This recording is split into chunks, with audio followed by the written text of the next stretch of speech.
So here we have the 44 Sundancer from the Steam Workshop. I'm going to post a link in the description below for where to find it. This is modeled after a late 90s mid-size Sea Ray, a 30 to 45 foot range. Didn't get it exact. There's a couple things that I missed, but I think I got the whole style of it right. We're going to start off with a quick overview of the startup procedure and the engine controls, and then we're going to move on and do a walkthrough. All the different areas of the boat, where all the equipment is, and a couple little hidden things that you probably won't find unless you spend a lot of time on this thing or watch this video. So let's get into it. Okay, we're going to do a quick startup procedure on the 44 Sundancer. So just come up here to the helm, and you'll be presented with a pretty common, generic helm station. It's as basic as I could possibly make it. There's keyed ignition, hold it for a second. All the backlight gauges will turn on. Really basic. We have port tack, speed, and starboard tack. And then we have temperature across the top, fuel, and battery condition. This is the joystick throttle for both engines. This is the gearing and start panel for both port and starboard separately. As you can see, both of them are in reverse right now. The middle ones are neutral, and the top ones are forward. This is start and start for the other. So if we enter the helm, we can see that we have all of the main controls for the boat. We have steering, we have throttle, and we have gearing for both engines, forward and reverse gearing. So we can click the throttle up and down, okay, but we can also bring it up and down with the helm, which is how we're going to do it, because if you can imagine docking this, trying to click this up and down, that would obviously be ridiculous. Gearing is done with Q and Z for the port and E and C for the starboard. So when I hit Q, it will go into neutral, and then hit it again, and it will go forward, and in reverse, it goes down.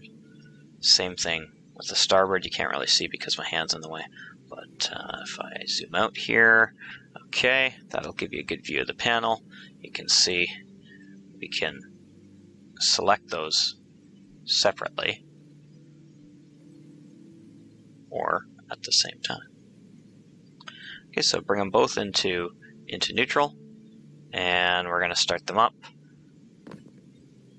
We can reach this from a helm, but I'm just going to do it just to show you. Okay, there we go. So here's our tacks. We're going to rest about 8.5 or 9 knots, not knots, RPS. Okay, both engines are synced to the same throttle. So if I hit throttle, you'll see them both go up and both go down. So both engines are synced on the throttles, but not on the gearing.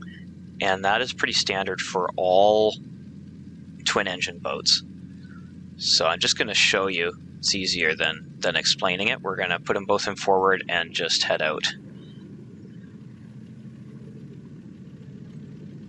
So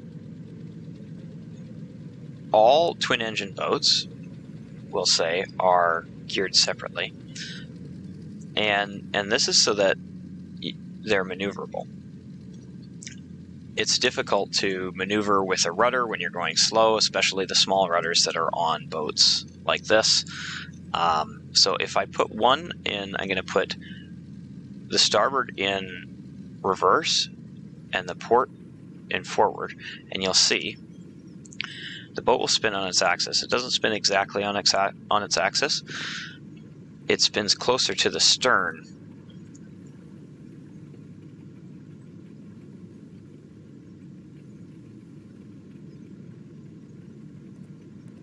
But you can see that's how that works. We're going to hit the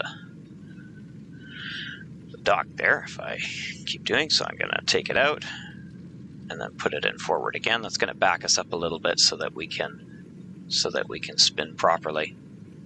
Okay, and you can adjust how far you are in or out with just messing with those gears. Okay, that's starboard's in neutral. We're going to move forward a little bit and put them both into forward and start steering with the rudder. So pretty simple. The boat ends up being really maneuverable for its size and pretty easy to dock.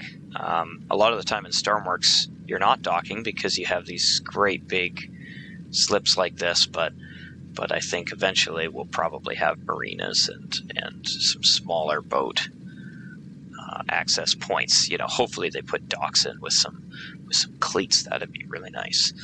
I don't know why that's so hard to get into the game, but anyway. Okay, so we'll put them in reverse and get out of here. Go for a little rip out in the bay. As you can see, my electricity is down to 90%, and that is because I have anti-stall slave motors built into the boat. So when you're dealing with this gearing, you're gonna get really low RPM on the engines, and so there's some little electric motors that will stop it from stalling. But it uses a lot of power, as you can see, with 10% just in messing around here. So you do have to sort of keep an eye on that and try and run the boat at a little bit higher RPM, just so that it doesn't kill the batteries. But anyway, okay. So boat's pretty quick. It'll do 36 knots as the top end at about 21 RPS. So it doesn't have a huge range with the fuel capacity. As you can see, it's going down pretty quick. But it's still reasonable. You can still go for about half an hour on a tank. So anyways, some other things that I've done is I have built in you can see the boat will yaw, pitch, or whatever you want to call it, to one side or the other. And that is just so that the boat feels a little bit more realistic. It makes it feel heavy, and that's because a 45-foot, 50-foot express cruiser is pretty friggin' heavy, and it's just stabilizers are nice, but it's also kind of nice to. This is just a fun boat, and it's nice to have that built in to just give you the extra experience. You would never really use this in any of the missions in the game. It's just cool to have. That's what this game's all about. So I'm going to stop it here, and we'll go a little bit more in depth into the rest of the boat, and not so much the systems, but the different accessories and different areas of the boat. Okay. So just starting at the swim platform here. Nothing going on with the swim platform. It doesn't raise or lower. It is static. It's just molded and built in. We have fire extinguishers. This is just decorative. It doesn't look so nice on this side, but it does look nice. They're vents that go down the outside of the boat. There's a couple lights. There's some backlighting. There's the other vents on the other side. That's another light there. Stern cleat. And on the other side, some cockpit seating. I didn't put any real seats in because I just don't like the look of them. I just wanted this thing to look nice. It's not really even that functional in the game anyway, so might as well have it look nice. These are actually rope. I spun them backwards because I like the look, but if you're looking for the rope, that's where it is. A couple other things. First aid. I've got more first aid over there. There's the heater and hose for filling, flashlight, whatever. These are the switches. We've got the front spot. I'll change it over to nighttime eventually and show you what that looks like. Interior cockpit light.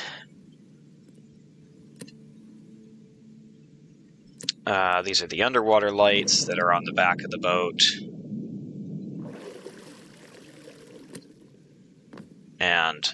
is for the heater. That's under the seat.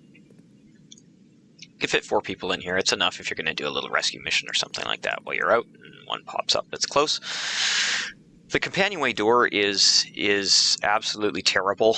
I really wish that we could do some doors that weren't massive, or that were see-through. That would be really cool, but we can't really do doors without XML editing, which I'm not really getting into. So anyways, yeah, the door is atrocious, I know. You have to crouch, open the door, come through, be presented with the lights for the cabin. I stole this stove from somebody. I can't remember who it was, but that was in the workshop. But I just kind of messed around. I actually designed these cupboards to look like my personal boat that I have, just because I like them. Very classic, deep veneer or whatever, little sliders, brass knobs. So anyway, so cooktop and an oven. Double wide sink that looks kind of funny because the blocks are a foot thick, and little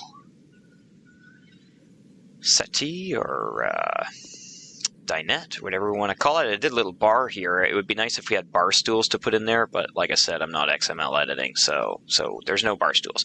This is the clock that determines the day-night cycle, so that the navigation lights automatically turn on whenever it's nighttime.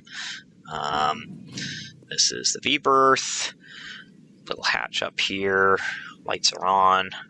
Pretty basic. I can't do side windows because, like I said, XML.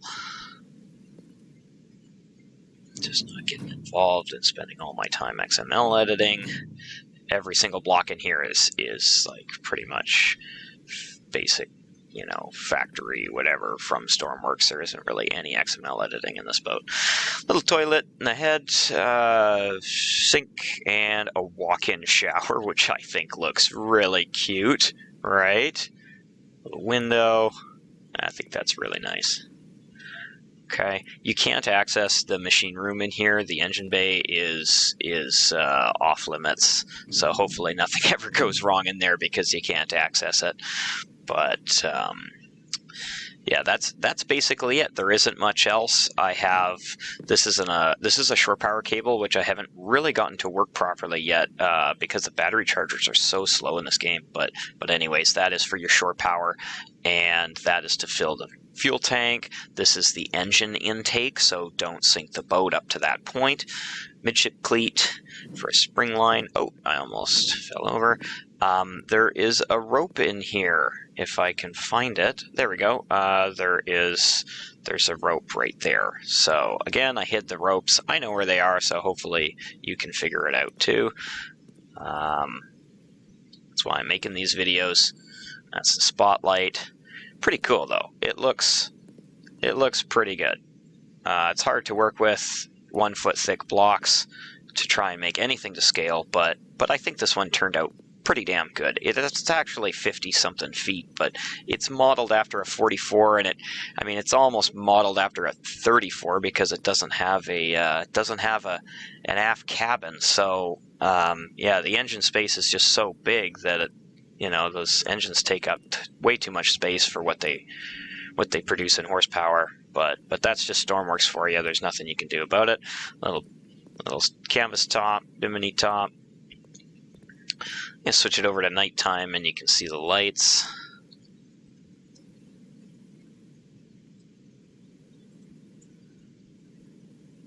Okay, so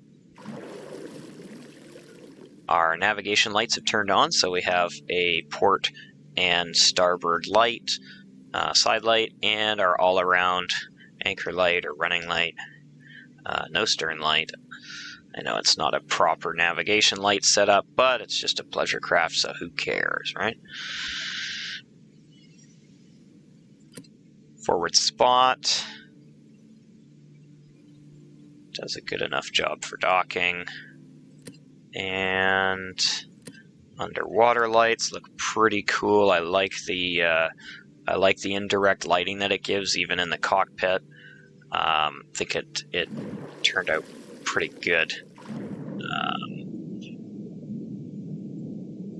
So that's it for the Sundancer. Let me know in the comments below any issues that you found with it, or any suggestions that you have for other boats to build, and I'll see you next time.